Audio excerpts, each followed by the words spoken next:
ନିଆଁପୁର ଗାଁ ପାଖରେ ଏକ ଘନ ଜଙ୍ଗଲଟିଏ ପଡ଼ୁଥିଲା, ଯେଉଁଠିକି ଅନେକ ପ୍ରକାରର ପଶୁପକ୍ଷୀମାନେ ବସବାସ କରୁଥିଲେ। ସେହି ଜଙ୍ଗଲ ପାଖରେ ଏକ ଛୋଟ କୁଡ଼ିଆରେ ଜଣେ ବିଧବା ସ୍ତ୍ରୀ ଲୋକଟିଏ ରହୁଥିଲା, ଯାହାର ନାଁ ଥିଲା ସାବିତ୍ରୀ। ସାବିତ୍ରୀର ବୟସ ପାଖାପାଖି 28ରୁ 32 ବର୍ଷ ଭିତରେ ହୋଇଥିବ। ତା ସ୍ୱାମୀ ଗୋଟେ ବର୍ଷ ପୂର୍ବରୁ ହିଁ କୌଣସି ଏକ ଭୟଙ୍କର ରୋଗର କାରଣ ଯୋଗୁଁ ଏ ଦୁନିଆ ଛାଡ଼ି ଚାଲିଯାଇଥିଲା। ସାବିତ୍ରୀ ପାଖରେ ଏବେ ଅନ୍ୟ କୌଣସି ସାଧନ ନଥିଲା। ସେ ଜଙ୍ଗଲରୁ କାଠ ଗୋଟାଉଥିଲା, ଆଉ ଗାଁରେ କିଛି ସିଲେଇ କାମ କରି ଯେମିତି ସେମିତି କରି ସେ ନିଜ ଜୀବନ ଅତିବାହିତ କରୁଥିଲା। ସେ ଦେଖିବାକୁ ବହୁତ ସୁନ୍ଦର ଥିଲା, ହେଲେ ତା ଆଖିରେ ଏକ ଗଭୀର ଦୁଃଖ ଲୁଚି ରହିଥିଲା। ସାବିତ୍ରୀ କେବେ ବି କାହା କଥାକୁ ଖରାପ ଭାବୁନଥିଲା। ତା ପାଇଁ ଏବେ ଜୀବନର ମାନେ ବାସ୍ କେବଳ ଯେମିତି ସେମିତି କରି ନିଜ କାମ ପୂରଣ କରିବା, ଆଉ ଦୁଃଖେ କଷ୍ଟେ ନିଜ ଜୀବନ ଅତିବାହିତ କରିବାଟା ଥିଲା। ଗୋଟେ ଦିନ ସାବିତ୍ରୀ ଜଙ୍ଗଲ ଭିତରେ କାଠ ଗୋଟାଉଥିଲା। ଠିକ୍ ସେତିକି ବେଳେ ପାଖରେ ଥିବା ଗୋଟେ ବଡ଼ ଗଛରୁ ମାଙ୍କଡ଼ଟିଏ ଡେଇଁଲା, ଆଉ ତା ସାମ୍ନାରେ ଆସି ବସିଗଲା। ମାଙ୍କଡ଼ଟିକୁ ଦେଖି ସାବିତ୍ରୀ ପ୍ରଥମେ ତ ବହୁତ ଡରିଗଲା, ହେଲେ ଯେତେବେଳେ ସେ ମାଙ୍କଡ଼ଟି କୌଣସି ଆକ୍ରମଣ କଲା ନାହିଁ, ବାସ୍ କେବଳ ବସି ରହି ଚୁପଚାପ ସାବିତ୍ରୀକୁ ଦେଖି ଚାଲିଥିଲା, ତ ସାବିତ୍ରୀ ଟିକେ ଶାନ୍ତ ହୋଇଗଲା। ସାବିତ୍ରୀ ଧୀରେ ଧୀରେ ତା ଆଡ଼କୁ ଦେଖିଲା, ଆଉ ପଚାରିଲା ଯେ, ତୁ କିଏ? ଆଉ ତୁ କ'ଣ ଚାହୁଁଛୁ? ଏତିକି କହିବା ମାତ୍ରକେ ମାଙ୍କଡ଼ଟି ନିଜ ମୁଣ୍ଡ ତଳକୁ କରିଦେଲା, ଯେମିତିକି ସେ ସାବିତ୍ରୀର ସବୁ କଥା ବୁଝିପାରୁଥିଲା। ସାବିତ୍ରୀ ହାଲକା ଟିକେ ହସିଦେଲା, ଆଉ ତାପରେ ନିଜ କାମରେ ଲାଗି ପଡ଼ିଲା। ମାଙ୍କଡ଼ଟି ସେଇଠି ବସି ରହିଥିଲା, ଆଉ ସେମିତି ହିଁ ସାବିତ୍ରୀକୁ ଦେଖି ଚାଲିଥିଲା। ଯେତେବେଳେ ସାବିତ୍ରୀ କାଠଗୁଡ଼ିକୁ ବାନ୍ଧିବାକୁ ଲାଗିଲା, ତ ସେ ମାଙ୍କଡ଼ଟି ତାକୁ ସାହାଯ୍ୟ କରିଲା। ଏହା ଦେଖି ସାବିତ୍ରୀ ବହୁତ ଆଶ୍ଚର୍ଯ୍ୟଚକିତ ହୋଇଗଲା, ଆଉ ତାପରେ ସିଏ ସେହି ମାଙ୍କଡ଼ର ମୁଣ୍ଡକୁ ଟିକିଏ ଆଉଁସି ଦେଲା, ଆଉ କହିଲା ଯେ, ତୁ ବହୁତ ବୁଦ୍ଧିମାନ। ସେଦିନ ପରଠାରୁ ସେ ମାଙ୍କଡ଼ ପ୍ରତ୍ୟେକ ଦିନ ସାବିତ୍ରୀ ପାଖକୁ ଆସିବାକୁ ଲାଗିଲା। କେବେ ସେ ତା ପାଇଁ ଫଳ ଆଣୁଥିଲା, ତ କେବେ ସେ ତା କାମରେ ତାକୁ ସାହାଯ୍ୟ କରୁଥିଲା। କେବେ କେବେ ସେ ତା ଚାଳ ଛପର ଘର ସାମ୍ନାରେ ବସି ସନ୍ଧ୍ୟା ପର୍ଯ୍ୟନ୍ତ ଖେଳୁଥିଲା। ସାବିତ୍ରୀର ଜୀବନରେ ଏବେ ଏକ ନୂଆ ରଙ୍ଗ ଭରି ସାରିଥିଲା। ତା ଓଠରେ ହସ ଫେରି ଆସିଥିଲା। ଏମିତି ଭାବରେ ସମୟ ବିତି ଚାଲିଲା, ଆଉ ଧୀରେ ଧୀରେ ସାବିତ୍ରୀ ଆଉ ସେ ମାଙ୍କଡ଼ ଭିତରେ ଏକ ଅଦୃଶ୍ୟ ସମ୍ପର୍କ ବନିଗଲା। ଯେବେ ବି ସାବିତ୍ରୀ ଏକୁଟିଆ ରହୁଥିଲା, ତ ସେ ମାଙ୍କଡ଼ଟି ତାକୁ ହସାଇବା ପାଇଁ ଚେଷ୍ଟା କରୁଥିଲା। ଯେତେବେଳେ ସେ ଉଦାସ ରହୁଥିଲା, ତ ସେ ମାଙ୍କଡ଼ଟି ତା ପାଖକୁ ଆସି ତା କାନ୍ଧରେ ମୁଣ୍ଡ ରଖି ବସି ଯାଉଥିଲା। ଏବେ ସାବିତ୍ରୀ ବି ତାକୁ ନିଜ ପରିବାରର ଅଂଶ ବୋଲି ମାନିବାକୁ ଲାଗିଥିଲା। ଗୋଟେ ଦିନ ରାତିରେ ସାବିତ୍ରୀ ନିଜ ଝୁମ୍ପୁଡ଼ି ଘର ବାହାରେ ବସିଥିଲା, ଚାନ୍ଦିନୀ ରାତିର ଆନନ୍ଦ ନେଉଥିଲା। ଠିକ୍ ସେତିକି ବେଳେ ସେ ଦେଖିଲା ଯେ ମାଙ୍କଡ଼ଟି ପାଖ ଗଛରେ ଥିବା ଏକ ଡାଳ ଉପରେ ବସିଛି। ସାବିତ୍ରୀ ତା ଆଡ଼କୁ ଦେଖିଲା, ଆଉ ଟିକେ ହସିଥିଲା, ଆଉ କହିଲା ଯେ, ତୁ ମୋ ସହିତ ସବୁଦିନ ପାଇଁ ରହିବୁ ନା? ମାଙ୍କଡ଼ଟି ଧୀରେ ସେ ଗଛରୁ ଡେଇଁ ତା ପାଖକୁ ଆସିଲା, ଆଉ ଆସି ତା ପାଦ ପାଖରେ ବସିଗଲା। ସାବିତ୍ରୀ ତାକୁ ନିଜ କୋଳରେ ଧରିନେଲା। ସେଦିନ ପ୍ରଥମ ଥର ସାବିତ୍ରୀ ତା ହାତକୁ ଧରି ଶୋଇପଡ଼ିଲା। ମାଙ୍କଡ଼ଟି ସାରା ରାତି ତା ପାଖରେ ସେମିତି ବସି ରହିଥିଲା। ଏବେ ସେ ମାଙ୍କଡ଼ ବିନା ଗୋଟେ ମୁହୂର୍ତ୍ତ ବି ରହିପାରୁନଥିଲା। ସାବିତ୍ରୀ ମନରେ ଏକଥା ସମ୍ପୂର୍ଣ୍ଣ ଭାବରେ ଘର କରିସାରିଥିଲା ଯେ ଏ ମାଙ୍କଡ଼ କୌଣସି ସାଧାରଣ ମାଙ୍କଡ଼ ନୁହେଁ। ତା ଭିତରେ ଆତ୍ମୀୟତା ଭରି ରହିଥିଲା, ଯେମିତିକି କୌଣସି ପୁରୁଣା ଆତ୍ମା ତା ଜୀବନର ଅଂଶ ହୋଇ ଫେରିଆସିଛି। ଗୋଟିଏ ଦିନର କଥା, ଯେତେବେଳେ କି ମୁଷଳଧାରାରେ ବର୍ଷା ହେଉଥିଲା। ସାବିତ୍ରୀ ନିଜ ଝୁମ୍ପୁଡ଼ି ଘର ଭିତରେ ବସିଥିଲା, ଆଉ ମାଙ୍କଡ଼ଟି ବି ତା ପାଖରେ ଆସି ବସିଗଲା। ବିଜୁଳି ମାରୁଥିବା ସମୟରେ ସାବିତ୍ରୀ ଦେଖିଲା ଯେ ମାଙ୍କଡ଼ଟିର ଆଖି ଗଭୀର ଏବଂ ଚମକୁଥିଲା। ସାବିତ୍ରୀ ପୁଣି ଥରେ ତା ମୁଣ୍ଡକୁ ଆଉଁସି ଦେଲା, ଆଉ ପଚାରିଲା ଯେ, କ'ଣ ସବୁବେଳେ ତୁ ମୋ ସହିତ ରହିବୁ? ମାଙ୍କଡ଼ଟି ଧୀରେ ସେ ତା ମୁଣ୍ଡକୁ ସାବିତ୍ରୀର କୋଳରେ ରଖିଦେଲା। ସାବିତ୍ରୀର ଆଖିରୁ ଲୁହ ଧାର ଧାର ହୋଇ ବାହାରି ଆସିଲା। ତାକୁ ଏହା ଅନୁଭବ ହେଲା ଯେ ତା ଜୀବନରେ ଯେଉଁ ସ୍ଥାନ ଏବେ ପର୍ଯ୍ୟନ୍ତ ଖାଲି ଥିଲା, ତାହା ଏବେ ଭରି ସାରିଛି। ସେଦିନ ରାତିରେ ସେ ମାଙ୍କଡ଼ଟିକୁ ନିଜ ଛାତିରେ ଜାବୁଡ଼ି ଧରିଲା। ସେଦିନ ରାତିରେ ପ୍ରଥମ ଥର ତାକୁ ଆତ୍ମୀୟତା ଅନୁଭବ ହୋଇଥିଲା, ଯେମିତିକି ସେ କୌଣସି ନିଜର ଆପଣାର ଲୋକକୁ ଅନେକ ବର୍ଷ ପରେ ଫେରି ପାଇଛି। ଏମିତି ଭାବରେ ସମୟ ବିତି ଚାଲିଲା। ଦିନେ ସାବିତ୍ରୀକୁ ନିଜ ଶରୀରରେ କିଛି ଅଜବ ପରିବର୍ତ୍ତନ ଅନୁଭବ ହେବାକୁ ଲାଗିଲା। ତାକୁ ବାନ୍ତି ବାନ୍ତି ଲାଗୁଥିଲା, ଆଉ ତା ପେଟ ଭାରି ଲାଗୁଥିଲା। ଧୀରେ ଧୀରେ ତା ଶରୀର ବି ବଦଳିବାକୁ ଲାଗିଲା। ଚିନ୍ତିତ ହୋଇ ସେ ଗାଁର ଧାଇମା ପାଖକୁ ଗଲା। ଧାଇମା ଚିକିତ୍ସା କରିବା ପରେ କହିଲା ଯେ, ସାବିତ୍ରୀ, ତୁ ଗର୍ଭବତୀ ଅଛୁ। ଏହା ଶୁଣି ସେ ଆଶ୍ଚର୍ଯ୍ୟଚକିତ ହୋଇଗଲା। ସେ ଧାଇମାକୁ କହିଲା ଯେ, ଏହା କେମିତି ସମ୍ଭବ? ମୋର ତ କୌଣସି ସ୍ୱାମୀ ନାହାନ୍ତି। ମୋ ସ୍ୱାମୀ ଆଉ ଏ ଦୁନିଆରେ ନାହାନ୍ତି। ଦାଇମା ତା ଆଖିକୁ ଦେଖିଲେ ଆଉ କହିଲେ ଯେ ଏ ଦୁନିଆରେ ସବୁ କିଛି ଭଗବାନଙ୍କ ଇଚ୍ଛାରେ ହିଁ ହୋଇଥାଏ। ସାବିତ୍ରୀ ଏବେ ଅଡ଼ୁଆର ସୂତାଖିଅ ଭିତରେ ପଡ଼ି ସାରିଥିଲା। ଫେରିବା ସମୟରେ ସେ ଭାବିଥିଲା ଯେ କ'ଣ ଏହା ସତରେ ସମ୍ଭବ। ତା'ର ସେଦିନ ରାତି କଥା ମନେ ପଡ଼ିଗଲା, ଯେତେବେଳେ କି ସେ ମାଙ୍କଡ଼ଟିକୁ ନିଜ ପାଖରେ ଶୁଆଇଥିଲା ଆଉ ତା ମନରେ ଏକ ବିଚିତ୍ର ଶାନ୍ତି ଖେଳି ଯାଇଥିଲା। କ'ଣ ଏହା ସମ୍ଭବ ଯେ ମାଙ୍କଡ଼ ହିଁ ତା ଗର୍ଭବତୀର କାରଣ ହୋଇଥାଇପାରେ? ଏହା ଭାବି ସେ ଡରିଗଲା ଆଉ ଦ୍ୱନ୍ଦ୍ୱରେ ପଡ଼ିଗଲା। ଏବେ ସାବିତ୍ରୀ ପ୍ରତ୍ୟେକ ଦିନ ମାଙ୍କଡ଼ଟିକୁ ଦେଖୁଥିଲା, ହେଲେ ଏବେ ତା ମନରେ ଭୟ ଏବଂ ସଙ୍କୋଚ ଘର କରିସାରିଥିଲା। ମାଙ୍କଡ଼ଟି ପୂର୍ବ ଭଳି ହିଁ ତା ଆଖପାଖରେ ଘୂରି ବୁଲୁଥିଲା, ତା କାମରେ ସାହାଯ୍ୟ କରୁଥିଲା। କେବେ ତା ପାଇଁ ଫଳ ଆଣୁଥିଲା ତ କେବେ ତା ପାଇଁ କାଠ ଏକଜୁଟ କରି ରଖୁଥିଲା। ହେଲେ ଏବେ ସାବିତ୍ରୀର ମନରେ ଅନେକ ପ୍ରଶ୍ନ ଉଙ୍କି ମାରୁଥିଲା। କ'ଣ ଏହା ପ୍ରେମ? କ'ଣ ଏହା ଚମତ୍କାର? ନା କୌଣସି ଅଭିଶାପ? କ'ଣ ସେ ମାଙ୍କଡ଼ ବାସ୍ତବରେ ଜଣେ ସାଧାରଣ ପ୍ରାଣୀ, ନା କୌଣସି ଦେବତା, ନା କୌଣସି ଅଭିଶପ୍ତ ଆତ୍ମା? ସାବିତ୍ରୀ ଏହି ପ୍ରଶ୍ନରେ ଘେରି ରହିଥିଲା, ହେଲେ ତା ପାଖରେ କୌଣସି ଉତ୍ତର ନଥିଲା। ଏବେ ସେ ଗମ୍ଭୀର ଦ୍ୱନ୍ଦ୍ୱରେ ପଡ଼ିସାରିଥିଲା। ଗର୍ଭବତୀ ହେବାଟା କୌଣସି ସାଧାରଣ କଥା ନଥିଲା। ଧୀରେ ଧୀରେ ଏ ଖବର ଗାଁ ସାରା ଖେଳିଗଲା ଯେ ସାବିତ୍ରୀ ଗର୍ଭବତୀ ଅଛି। ଗାଁର ସ୍ତ୍ରୀ ଲୋକ ଏବଂ ପୁରୁଷ ଲୋକମାନେ ସାବିତ୍ରୀକୁ ନେଇ ବିଭିନ୍ନ ପ୍ରକାରର ମନଗଢ଼ା କାହାଣୀ ବନେଇବାକୁ ଲାଗିଲେ। ଜଣେ ବିଧବା ପେଟରେ ଛୁଆ, ଏହା କେମିତି ହୋଇପାରିବ? ନିଶ୍ଚିନ୍ତ ଭାବରେ ଏହା କୌଣସି ପାପ। ଆଉ ଏମିତି ନୁହେଁ ତ ଜଙ୍ଗଲର କୌଣସି ରାକ୍ଷସ ତା ସ୍ୱପ୍ନରେ ଆଉ ଆସୁନାହାନ୍ତି ତ? ସାବିତ୍ରୀ ଏକଥାକୁ ନେଇ ଚିନ୍ତିତ ଥିଲା। ସେ ଏହା ଜାଣିଥିଲା ଯେ ସେ କୌଣସି ବି ପୁରୁଷଙ୍କ ସହିତ ସମ୍ବନ୍ଧ ରଖିନଥିଲା। ତଥାପି ବି ଏ ଗର୍ଭ କେମିତି ସମ୍ଭବ ଥିଲା? ତା'ର ବାରମ୍ବାର ସେଦିନ ରାତି କଥା ମନେ ପଡ଼ିଯାଉଥିଲା, ଯେତେବେଳେ କି ମୂଷଳଧାରା ବର୍ଷା ସହିତ ସେ ମାଙ୍କଡ଼ଟିକୁ ନିଜ ସହିତ ଶୁଆଇଥିଲା ଆଉ ତାପରେ ହିଁ ତା ଶରୀରରେ ଏ ପରିବର୍ତ୍ତନ ଆରମ୍ଭ ହୋଇଥିଲା।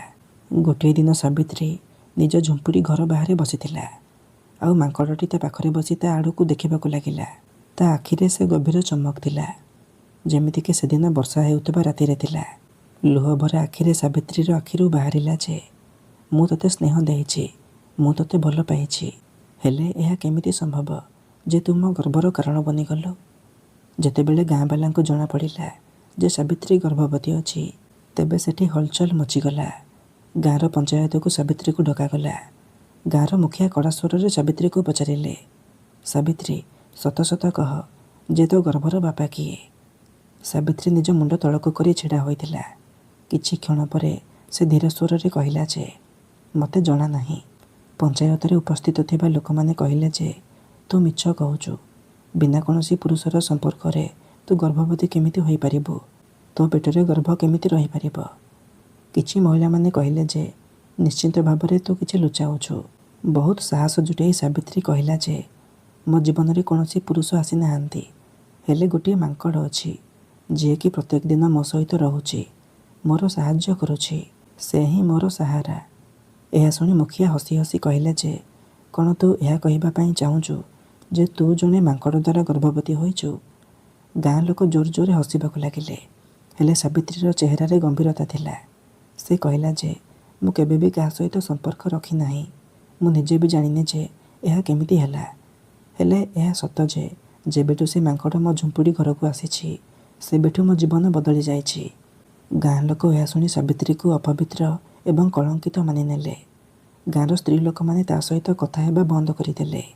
ଗାଁର ଛୁଆମାନେ ବି ଏବେ ତା ଝୁମ୍ପୁଡ଼ି ପାଖକୁ ଖେଳିବା ପାଇଁ ଆସୁନଥିଲେ। ସାବିତ୍ରୀ ଏବେ ସମ୍ପୂର୍ଣ୍ଣ ଭାବେ ଏକୁଟିଆ ପଡ଼ିସାରିଥିଲା। ଗୋଟେ ଦିନ ସେ ଏକୁଟିଆ ଝୁମ୍ପୁଡ଼ି ଭିତରେ ଥିଲା। ଠିକ୍ ସେତିକିବେଳେ ସେ ମାଙ୍କଡ଼ଟି ଆସିଲା ଆଉ ଧୀରେ ସେ ତା କୋଳରେ ମୁଣ୍ଡ ରଖି ଶୋଇପଡ଼ିଲା। ସାବିତ୍ରୀ ତା ଆଖିରେ ଆଖି ମିଶାଇ ଦେଖିଲା ଆଉ ପଚାରିଲା ଯେ କ'ଣ ତୁ ମୋ ଠାରୁ କିଛି ଲୁଚାଉଛୁ? ମାଙ୍କଡ଼ଟି ତା ଆଖିକୁ ଗଭୀର ଭାବରେ ଚାହିଁଲା। ଅଚାନକ ତା ଆଖିରୁ ଲୁହ ଝରି ପଡ଼ିଲା। ଏହା ଦେଖି ସାବିତ୍ରୀ ଚମକି ପଡ଼ିଲା ଆଉ ପଚାରିଲା ଯେ ତୁ କାନ୍ଦୁଛୁ? ମାଙ୍କଡ଼ଟି ଧୀରେ ସେ ତା ହାତକୁ ଧରିନେଲା। ସାବିତ୍ରୀ ଏହା ଅନୁଭବ କଲା ଯେ ଏ ମୂକ ପ୍ରାଣୀ ଭିତରେ ମଧ୍ୟ ଏକ ଗଭୀର ଆତ୍ମୀୟତା ଲୁଚି ରହିଛି। ଅଚାନକ ମାଙ୍କଡ଼ଟି ଛିଡ଼ା ହେଲା ଆଉ ଜଙ୍ଗଲ ଭିତରକୁ ଚାଲିଗଲା। ସାବିତ୍ରୀ ତାକୁ ବହୁତ ଡାକିଲା, କୁଆଡ଼େ ଯାଉଛୁ? ରହ। ହେଲେ ମାଙ୍କଡ଼ଟି ପଛକୁ ବୁଲିକି ମଧ୍ୟ ଚାହିଁଲା ନାହିଁ। ସାବିତ୍ରୀ ଆଶ୍ଚର୍ଯ୍ୟଚକିତ ହୋଇ ସେଇଠି ବସିଗଲା। ପରଦିନ ସକାଳୁ ଗାଁକୁ ଜଣେ ସିଦ୍ଧ ସାଧୁବାବା ଆସିଲେ। ଗାଁ ଲୋକ ସେ ସାଧୁବାବାଙ୍କୁ ସାବିତ୍ରୀର ଅବସ୍ଥା ବିଷୟରେ କହିଲେ। ସେ ସାଧୁବାବା ସାବିତ୍ରୀକୁ ନିଜ ପାଖକୁ ଡାକିଲେ ଆଉ ତାକୁ ଗଭୀର ଭାବେ ଦେଖିବା ପରେ କହିଲେ ଯେ ତୋ ଗର୍ଭରେ ଯେଉଁ ସନ୍ତାନ ବଢ଼ୁଛି ତାହା କୌଣସି ସାଧାରଣ ସନ୍ତାନ ନୁହେଁ। ଏହା କୌଣସି ବିଶେଷ ଆତ୍ମାର ପରିଣାମ। କ'ଣ ତୋ ସହିତ କୌଣସି ପଶୁ ଜଡ଼ିତ ଅଛି? ସାବିତ୍ରୀ ନିଜ ମୁଣ୍ଡ ତଳକୁ କରି ଧୀର ସ୍ୱରରେ କହିଲା ଯେ ହଁ, ମୋ ଜୀବନକୁ ଗୋଟେ ମାଙ୍କଡ଼ଟିଏ ଆସିଥିଲା। ସେ ମୋର ଦେଖାଶୁଣା କରୁଥିଲା, ହେଲେ ଏବେ ସେ ଚାଲିଯାଇଛି। ସାଧୁବାବା ଏକ ଦୀର୍ଘ ନିଶ୍ୱାସ ନେଇ କହିଲେ ଯେ ସେ କୌଣସି ସାଧାରଣ ମାଙ୍କଡ଼ ନଥିଲା। ସେ ଏକ ଦିବ୍ୟ ଆତ୍ମା ଥିଲା। କୌଣସି ଅଭିଶାପ କାରଣ ଯୋଗୁଁ ତାକୁ ମାଙ୍କଡ଼ ରୂପ ମିଳିଥିଲା, ହେଲେ ସେ ଯେତେବେଳେ ତୋ ପାଖରେ ପ୍ରେମ ଅନୁଭବ କରିଲା ତ ତା ଅଭିଶାପ ଭାଙ୍ଗିଗଲା। ସାବିତ୍ରୀ ବିସ୍ମୟ ଭାବରେ ସେ ସାଧୁବାବାଙ୍କ ଆଡ଼କୁ ଦେଖିବାକୁ ଲାଗିଲା। କ'ଣ ଏଇ ସନ୍ତାନ ସତରେ ଦିବ୍ୟ? ସାଧୁବାବା ଗମ୍ଭୀର ସ୍ୱରରେ କହିଲେ ଯେ ହଁ, ଏ ସନ୍ତାନ ମନୁଷ୍ୟ ଆଉ ପଶୁର ପ୍ରେମର ସନ୍ତାନ। ହେଲେ ସେ ଜନ୍ମ ହେବା ମାତ୍ରକେ ହିଁ ତା ଅସ୍ତିତ୍ୱ ପାଇଁ ତାକୁ କଠୋର ସଂଘର୍ଷ କରିବାକୁ ପଡ଼ିବ। ସାବିତ୍ରୀ ଭୟରେ ଥରି ଥରି ପଚାରିଲା ଯେ ଏହା କେମିତିକା ସଙ୍କଟ ବାବା? ସାଧୁବାବା ଉତ୍ତର ଦେଲେ ଯେ ଏ ସନ୍ତାନ ବିଶେଷ ଶକ୍ତି ଦ୍ୱାରା ଉତ୍ପନ୍ନ ହେବ, ହେଲେ ତାକୁ ପାଇବା ପାଇଁ ଅନ୍ଧକାର ଶକ୍ତିମାନେ ମଧ୍ୟ ସକ୍ରିୟ ହେବେ। ତୋତେ ନିଜ ସନ୍ତାନର ରକ୍ଷା ପାଇଁ ଯଥାସମ୍ଭବ ପ୍ରୟାସ କରିବାକୁ ହେବ। ସାବିତ୍ରୀର ଆଖିରେ ଡର ଏବଂ ଆଶଙ୍କା ସଫା ସଫା ଝଲସୁଥିଲା। ସେ ପଚାରିଲା ଯେ ହେଲେ ସେ ମାଙ୍କଡ଼ କୁଆଡ଼େ ଗଲା?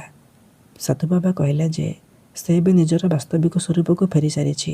ସେ ଦେବତ୍ୱ ପ୍ରାପ୍ତ କରିସାରିଛି। ହେଲେ ଯେତେବେଳେ ସଙ୍କଟ ଆସିବ ସେ ନିଶ୍ଚୟ ଭାବରେ ଫେରିବ ଆଉ ତୋତେ ସହାୟତା କରିବ। ଏମିତି ଭାବରେ ଧୀରେ ଧୀରେ ସମୟ ବିତି ଚାଲିଲା। ସାବିତ୍ରୀର ଗର୍ଭର ଆକାର ଧୀରେ ଧୀରେ ବଢ଼ି ଚାଲିଲା। ହେଲେ ଗାଁ ଲୋକମାନେ ଏବେ ବି ତାକୁ ସନ୍ଦେହ ଭରା ଦୃଷ୍ଟିରେ ଦେଖୁଥିଲେ। ହେଲେ ସାବିତ୍ରୀର ମନରେ ଏବେ ଏକ ନୂଆ ଶକ୍ତି ଆସିସାରିଥିଲା। ତାର ସମ୍ପୂର୍ଣ୍ଣ ଭାବରେ ବିଶ୍ୱାସ ଥିଲା ଯେ ସେ ନିଜେ ନିଜ ଛୁଆର ରକ୍ଷା କରିପାରିବ।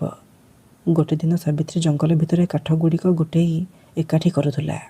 ଠିକ୍ ସେତିକିବେଳେ ଘନ ଗଛଗୁଡ଼ିକ ମଧ୍ୟରୁ ଭୟଙ୍କର ଶବ୍ଦ ଶୁଭାଗଲା। ସାବିତ୍ରୀ ଦେଖିଲା ଯେ ସାମ୍ନାରେ ଏକ କଳା ରଙ୍ଗର ବିଶାଳ ନାଗସାପଟିଏ ନିଜର ଫଣା ଟେକି ଛିଡ଼ା ହୋଇଥିଲା। ଡରିଯାଇ ସେ ପଛକୁ ହଟିବା ପାଇଁ ଚେଷ୍ଟା କରିଲା। ଠିକ୍ ସେତିକିବେଳେ ପବନରେ ହଲଚଲ ହେବା ଆରମ୍ଭ ହେଲା। ସାବିତ୍ରୀ ଆଖି ଖୋଲିଲା ଆଉ ଦେଖିଲା ସାମ୍ନାରେ ସେହି ମାଙ୍କଡ଼ଟି ଛିଡ଼ା ହୋଇଥିଲା। ହେଲେ ଏଥର ତା ଆଖିରେ ଆହୁରି ବେଶୀ ଚମକ ଥିଲା। ମାଙ୍କଡ଼ଟି ଜୋରରେ ଦୌଡ଼ି ଆସି ସେ ସାପ ସାମ୍ନାରେ ଛିଡ଼ା ହୋଇଗଲା ଆଉ ବଡ଼ ପାଟିରେ ଚିତ୍କାର କରିବାକୁ ଲାଗିଲା। ସାପଟି ତାକୁ ଚୋଟ ମାରିବା ପାଇଁ ଚେଷ୍ଟା କରୁଥିଲା। ସାବିତ୍ରୀ ଭୟରେ ଥରି ଥରି ମାଙ୍କଡ଼ ଆଡ଼କୁ ଦେଖୁଥିଲା। ମାଙ୍କଡ଼ଟି ତା ଆଖିକୁ ଦେଖିବାକୁ ଲାଗିଲା। ତା ଆଖିରେ ସେହି ଆତ୍ମୀୟତା ଝଲସୁଥିଲା। ମାଙ୍କଡ଼ ଭୟରେ ସାପଟି ସେଠୁ ଚାଲିଯାଇଥିଲା। ହେଲେ ସାବିତ୍ରୀ କିଛି କହିବା ପୂର୍ବରୁ ମାଙ୍କଡ଼ଟି ପୁଣି ଥରେ ଜଙ୍ଗଲ ଭିତରକୁ ଚାଲିଗଲା। ସାବିତ୍ରୀ ଏବେ ବୁଝିସାରିଥିଲା ଯେ ତା ଗର୍ଭ କୌଣସି ସାଧାରଣ ଗର୍ଭ ନଥିଲା, ବରଂ ତାହା ଏକ ଦିବ୍ୟ ଶକ୍ତିର ପ୍ରତୀକ ଥିଲା, ଯାହାକି ତା ଗର୍ଭରେ ବଢ଼ୁଥିଲା। ମାଙ୍କଡ଼ଟି ଅଚାନକ ପ୍ରକଟ ହେବା ଆଉ ନାଗସାପଠାରୁ ତାକୁ ରକ୍ଷା କରିବା ଏକଥାର ପ୍ରମାଣ ଥିଲା ଯେ କିଛି ବଡ଼ ଘଟିବାକୁ ଯାଉଛି। ତଥାପି ବି ସାବିତ୍ରୀର ମନରେ ଏକ ସଂଶୟ ଥିଲା। କ'ଣ ସତରେ ସେ ମାଙ୍କଡ଼ଟି ଏକ ଦିବ୍ୟ ଆତ୍ମା ଥିଲା? ଯଦି ସେ କୌଣସି ଦିବ୍ୟ ଆତ୍ମା ଥିଲା ତେବେ ସେ ମୋଠାରୁ କାହିଁକି ଦୂରେଇ ଗଲା? ଆଉ ସେ ନାଗସାପ, ସେ କିଏ ଥିଲା? ଏମିତି ଅନେକ ପ୍ରଶ୍ନର ଉତ୍ତର ନ ପାଇ ସାବିତ୍ରୀର ମନରେ ବିଚଳିତ ଭାବ ବଢ଼ି ଚାଲିଥିଲା। ଗର୍ଭର ସମୟ ପୁରା ହେବାକୁ ଯାଉଥିଲା। ସାବିତ୍ରୀର ଶରୀର ଭାରି ହୋଇଯାଇଥିଲା। ତାକୁ ଚଲାବୁଲା କରିବା ପାଇଁ ବହୁତ ଅସୁବିଧା ହେଉଥିଲା। ଗାଁର ସ୍ତ୍ରୀ ଲୋକମାନେ ଏବେ ବି ତାଠାରୁ ଦୂରେଇ ରହୁଥିଲେ। ସାବିତ୍ରୀ ପାଇଁ ଗୋଟେ ଗୋଟେ ଦିନ କାଟିବାଟା ବହୁତ କଠିନ ହେଉଥିଲା। ଗୋଟେ ଦିନ ରାତିରେ ବହୁତ ଜୋରରେ ଝଡ଼ ତୋଫାନ ଆସିଲା। ଆକାଶରେ ବହୁତ ଜୋରରେ ଘଡ଼ଘଡ଼ି ଏବଂ ବିଜୁଳି ମାରୁଥିଲା। ସାବିତ୍ରୀ ନିଜ ଝୁମ୍ପୁଡ଼ି ଘର ଭିତରେ ଏକୁଟିଆ ବସିଥିଲା। ଠିକ୍ ସେତିକିବେଳେ ତାକୁ ଏହା ଅନୁଭବ ହେଲା ଯେ ଝୁମ୍ପୁଡ଼ି ବାହାରେ ତାକୁ କାହାର ଚାଲିବାର ପାଦ ଶବ୍ଦ ଶୁଣାଯାଉଛି। ସେ ଦେଖିଲା ଯେ ଏକ କଳା ରଙ୍ଗର କପଡ଼ାରେ ଗୁଡ଼େଇ ହୋଇ ଜଣେ ବ୍ୟକ୍ତିଟିଏ ତା ଘର ବାହାରେ ଛିଡ଼ା ହୋଇଥିଲା। ସାବିତ୍ରୀ ଡରି ଡରି ପଚାରିଲା ଯେ କିଏ ତମେ? ସେ ବ୍ୟକ୍ତି ଜଣକ ଧୀରେ ଧୀରେ ତା ଆଡ଼କୁ ଆସିଲା। ତା ହାତରେ ଏକ ଲମ୍ବା ତ୍ରିଶୂଳ ଥିଲା। ତା ଚେହେରାରେ ଏକ ଅଜବ ଚମକ ଥିଲା। ତା ଆଖିରେ ଏକ କ୍ରୋଧତା ଝଲସୁଥିଲା। ସେ କହିଲା ଯେ ତୁ ଯେଉଁ ଗର୍ଭ ଧାରଣ କରିଛୁ ତାହା କୌଣସି ସାଧାରଣ ନୁହେଁ। ତାହା ଶକ୍ତିର ପ୍ରତୀକ ଆଉ ମୁଁ ତାକୁ ନେବା ପାଇଁ ଆସିଛି। ଏହା ଶୁଣିବା ମାତ୍ରକେ ସାବିତ୍ରୀ ଡରିଯାଇ ପଛକୁ ହଟିଗଲା। ସେ ଥର ଥର ସ୍ୱରରେ ପଚାରିଲା ଯେ ତୁ କିଏ? ସାବିତ୍ରୀ ନିଜ ଗର୍ଭ ଉପରେ ହାତ ରଖି କହିଲା ଯେ ତୁ ମୋ ସନ୍ତାନକୁ କୌଣସି କ୍ଷତି ପହଞ୍ଚାଇ ପାରିବୁ ନାହିଁ। ହେଲେ ସେ କଳା ରଙ୍ଗର କପଡ଼ା ଘୋଡ଼େଇ ହୋଇ ରହିଥିବା ବ୍ୟକ୍ତି ଜଣକ ଜୋରରେ ହସି ହସି କହିଲା ଯେ ମୋ ଠାରୁ ବଞ୍ଚିବାଟା ଅସମ୍ଭବ। ସେ ସାବିତ୍ରୀ ଆଡ଼କୁ ବଢ଼ୁଇଁଥିଲା କି ଠିକ୍ ସେତିକିବେଳେ ସାବିତ୍ରୀର ଆଖି ସାମ୍ନାରେ ଅନ୍ଧାର ଭିତରେ ଦୁଇଟି ଚକମକ କରୁଥିବା ଆଖି ପ୍ରକଟ ହେଲା। କଳା ବାଦଲ ଭଳି ଏକ ବିଶାଳ ଆକୃତି ପ୍ରକଟ ହେଲା। ସିଏ ସେହି ମାଙ୍କଡ଼ ଥିଲା। ସେ ମାଙ୍କଡ଼ଟି ଗୋଟିଏ ଡିଆଁରେ ସିଧା ଆସି ସେ ରାକ୍ଷସ କାଳକେତୁ ସାମ୍ନାରେ ଛିଡ଼ା ହୋଇଗଲା। ତା ଆଖିରେ ନିଆଁ ଜଳୁଥିଲା, ଆଉ ତା ଶରୀରରେ ପ୍ରଖର ଉତ୍ତାପ ଫୁଟୁଥିଲା। କାଳକେତୁ ତ୍ରିଶୂଳ ଉଠାଇଲା ଆଉ ମାଙ୍କଡ଼ ଆଡ଼କୁ ବଢ଼ାଇ ଦେଲା। ହେଲେ ମାଙ୍କଡ଼ଟି ଗରଜି ଉଠି ତା ଆଡ଼କୁ ଡିଆଁ ମାରିଲା। ଦୁଇ ଜଣଙ୍କ ଭିତରେ ଭୀଷଣ ଯୁଦ୍ଧ ଆରମ୍ଭ ହୋଇଗଲା। ସାବିତ୍ରୀ ଡରିଯାଇ ନିଜ ଝୁମ୍ପୁଡ଼ି ଘର କବାଟ ପାଖରେ ଛିଡ଼ା ହୋଇ ସବୁ କିଛି ଦେଖୁଥିଲା। ମାଙ୍କଡ଼ଟି ନିଜ ଲମ୍ବା ଲାଙ୍ଗୁଡ଼ରେ କାଳକେତୁର ତ୍ରିଶୂଳକୁ ଜୋରରେ ଧରିନେଲା। କାଳକେତୁ ରାଗରେ ପାଗଳ ହୋଇଉଠିଲା ଆଉ ଜୋରରେ ମାଙ୍କଡ଼ ଉପରକୁ ପ୍ରହାର କରିବାକୁ ଲାଗିଲା। ହେଲେ ମାଙ୍କଡ଼ ବହୁତ ଚତୁରତାର ସହିତ ତାର ସବୁ ପ୍ରହାରକୁ ଅଣଦେଖା କରିଦେଉଥିଲା। ଆଉ ତାପରେ ଅଚାନକ ମାଙ୍କଡ଼ଟି ନିଜର ସବୁ ବଳ ପ୍ରୟୋଗ କରି କାଳକେତୁର ମୁଣ୍ଡ ଉପରେ ଏକ ଭୟଙ୍କର ପ୍ରହାର କରିଲା। କାଳକେତୁ ତଳେ ପଡ଼ିଗଲା ଆଉ ଯନ୍ତ୍ରଣାରେ ଛଟପଟ ହେବାକୁ ଲାଗିଲା। ଠିକ୍ ସେତିକିବେଳେ ଆକାଶରେ ବିଜୁଳି ଚମକିବାକୁ ଲାଗିଲା ଆଉ ଚାରିଆଡ଼େ ଦିବ୍ୟ ପ୍ରକାଶ ଖେଳିଗଲା। ଏହାପରେ କାଳକେତୁର ଶରୀର ଜଳିଗଲା ଆଉ ତାପରେ ଧୂଆଁରେ ପରିବର୍ତ୍ତନ ହୋଇ ଧୂଆଁ ସହିତ କୁଆଡ଼େ ଉଭାନ ହୋଇଗଲା। ମାଙ୍କଡ଼ଟି ସାବିତ୍ରୀର ଆଖିକୁ ଦେଖିବାକୁ ଲାଗିଲା। ତା ଆଖିରେ ଗଭୀର ଶାନ୍ତି ଏବଂ କରୁଣା ଥିଲା। ଡରରେ ଥରି ଥରି ସାବିତ୍ରୀ ଧୀର ସ୍ୱରରେ କହିଲା ଯେ, ତୁ କିଏ? ମାଙ୍କଡ଼ଟି ଧୀରେ ଧୀରେ ତା ଆଡ଼କୁ ବଢ଼ିଲା ଆଉ ନିଜର ନରମ ହାତକୁ ସାବିତ୍ରୀର ହାତ ଉପରେ ରଖିଥିଲା। ଠିକ୍ ସେତିକିବେଳେ ତା ପୁରା ଶରୀରରୁ ଦିବ୍ୟ ପ୍ରକାଶ ଫୁଟିବାକୁ ଲାଗିଲା ଆଉ ସେ ଏକ ସୁନ୍ଦର ଯୁବକରେ ପରିବର୍ତ୍ତନ ହୋଇଗଲା। ଏହା ଦେଖି ସାବିତ୍ରୀ ଆଶ୍ଚର୍ଯ୍ୟଚକିତ ହୋଇଗଲା। ତା ସାମ୍ନାରେ ଏକ ସୁନ୍ଦର ଦିବ୍ୟ ଯୁବକଟିଏ ଛିଡ଼ା ହୋଇଥିଲା, ଯାହାର ଶରୀରରେ କିରଣ ଝଲସୁଥିଲା। ତା ଆଖିରେ କରୁଣ ଏବଂ ପ୍ରେମର ଗଭୀରତା ଥିଲା। ସେ ସୁନ୍ଦର ଯୁବକ ଜଣକ କହିଲା ଯେ, ମୁଁ ଅର୍ଷିଙ୍କ ପୁତ୍ର। ମୋ ଉପରେ ଅଭିଶାପ ଥିଲା ଯେ ଯେବେ ପର୍ଯ୍ୟନ୍ତ ମୁଁ କୌଣସି ନାରୀର ପ୍ରେମର ପରୀକ୍ଷା ନ ଦେବି ସେବେ ପର୍ଯ୍ୟନ୍ତ ମୁଁ ପଶୁ ରୂପରେ ରହିବି। ସାବିତ୍ରୀ ଆଶ୍ଚର୍ଯ୍ୟର ସହିତ ପଚାରିଲା ଯେ, ତେବେ ତମେ ମୋତେ କାହିଁକି ଭଲ ପାଇଲ? ତ ଯୁବକ ଜଣକ ଧୀର ସ୍ୱରରେ କହିଲା ଯେ, କାହିଁକିନା ତମେ ପ୍ରେମ ନିଷ୍କଳଙ୍କ ଏବଂ ନିଃସ୍ୱାର୍ଥପର ଥିଲ। ତମେ ମୋତେ ବିନା କୌଣସି ସର୍ତ୍ତରେ ଭଲ ପାଇଥିଲ। ସାବିତ୍ରୀ ଚମକି ପଡ଼ି ପଚାରିଲା ଯେ, ଏ କେମିତିକା ପରୀକ୍ଷା? ତ ଯୁବକ ଜଣକ କହିଲା ଯେ, ତମ ଗର୍ଭରେ ଯେଉଁ ସନ୍ତାନ ବଢ଼ୁଛି ତାହା କୌଣସି ସାଧାରଣ ସନ୍ତାନ ନୁହେଁ, ସେ ସୃଷ୍ଟିର ସନ୍ତୁଳନର ପ୍ରତୀକ। ସାବିତ୍ରୀ ସେହି ଯୁବକଟିର ହାତକୁ ଧରିନେଲା ଆଉ ପଚାରିଲା ଯେ, ହେଲେ ତମେ ମୋତେ ଏକୁଟିଆ କାହିଁକି ଛାଡ଼ି ଦେଇଥିଲ? ଯୁବକଟି ଟିକେ ହସିଦେଇ କହିଲା ଯେ, ମୁଁ ତୁମକୁ ଏଇଥିପାଇଁ ଏକୁଟିଆ ଛାଡ଼ି ଦେଇଥିଲି ଯାହାଦ୍ୱାରା ମୋ ଭଲ ପାଇବାର ପ୍ରେମର ସତ୍ୟତା ପ୍ରମାଣ ହୋଇପାରିବ। ମୁଁ ଜାଣିବାକୁ ଚାହୁଁଥିଲି ଯେ କ'ଣ ତମେ ମୋ ବିନା ତମ ସନ୍ତାନର ରକ୍ଷା କରିପାରିବ ନା ନାହିଁ। ଆଉ ତମେ ଏହା ପ୍ରମାଣ କରିଦେଲ ଯେ ତମେ ଜଣେ ସତ୍ୟ ସଙ୍ଗିନୀ। ଏହା ଶୁଣି ସାବିତ୍ରୀର ଆଖିରୁ ଲୁହ ଝରିବାକୁ ଲାଗିଲା। ସାବିତ୍ରୀ ସେ ଯୁବକକୁ ନିଜ ଛାତିରେ ଜାବୁଡ଼ି ଧରି କହିଲା ଯେ, ମୁଁ ତୁମକୁ କେବେ ବି ଯିବା ପାଇଁ ଦେବି ନାହିଁ। ଏହା ଶୁଣି ସେ ଯୁବକ ଜଣକ କହିଲା ଯେ, ମୁଁ ତୁମକୁ ଆଉ କେବେ ହେଲେ ବି ଛାଡ଼ିକି ଯିବି ନାହିଁ। ହେଲେ ତୁମ ଗର୍ଭର ରକ୍ଷା ପାଇଁ ମୋତେ ପୁଣି ଥରେ ମୋ ଦିବ୍ୟ ରୂପକୁ ଫେରିଯିବାକୁ ହେବ।